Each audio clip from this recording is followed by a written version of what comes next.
ഞങ്ങളിന്ന് 4 മണിക്കേക്ക് ഇച്ചിരി ഉഴുന്നുവട ഉണ്ടാക്കാൻ വേണ്ടി കുറച്ച് ഉഴുന്ന് വെള്ളത്തിലിട്ട് അരച്ച് മാറ്റി വെച്ചിട്ടുണ്ട്.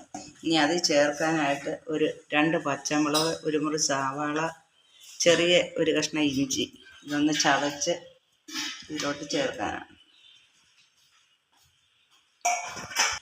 പച്ചമുളക് ഇഞ്ചിയും ചതച്ചിട്ടുണ്ട്. അതിനകത്തോട്ട് ഇച്ചിരി ശകലം കരിവേപ്പില ഇട്ട് കൊടുത്തിട്ടുണ്ട്. ഇനി ഈ പച്ചമുളക് ഇഞ്ചിയും ചതച്ച് നമ്മൾ ഇതിനകത്തോട്ട് ചേർക്കും.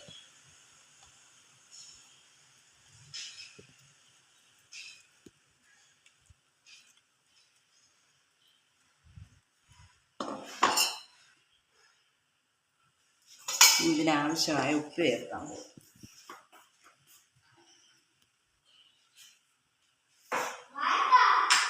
പിന്നെ ആവശ്യമായിട്ട് ഉപ്പ് ചേർക്കും. ഇത് നന്നായിട്ട് ഞാൻ ഇളക്കി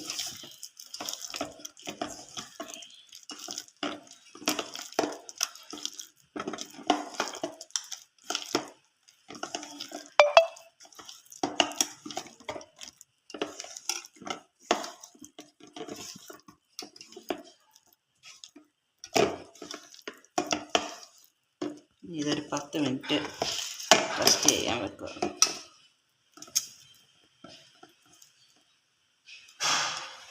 നമ്മുടെ ഉഴുന്നുവടയ്ക്കുള്ള മാവെല്ലാം റെഡി ആയിട്ടുണ്ട്. ഞാൻ അതിലോട്ട് 2-3 കുരുമുളക് കൂടെ ചതച്ചിട്ടിട്ടുണ്ട്.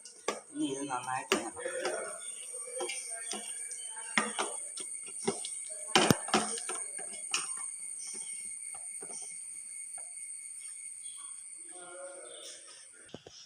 നമ്മുടെ ഉഴുന്നുവടയ്ക്കുള്ള എണ്ണ ചൂടായിട്ടുണ്ട്. ഇനി ഞാൻ അതിലോട്ട് ഉഴുന്നുവടയുടെ മാവ് ചെറുതായിട്ട്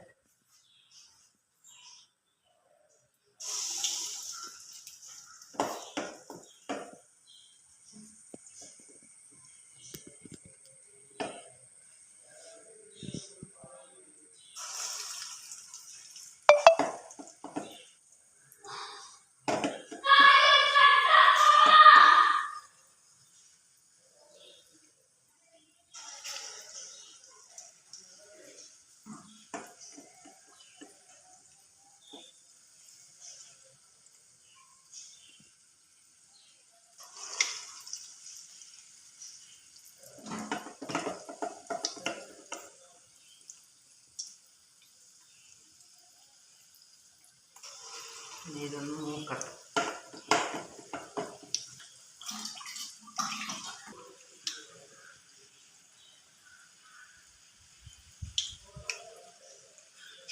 ഇടയ്ക്കൊന്ന് തിരിച്ചിട്ട് കൊടുക്കണം.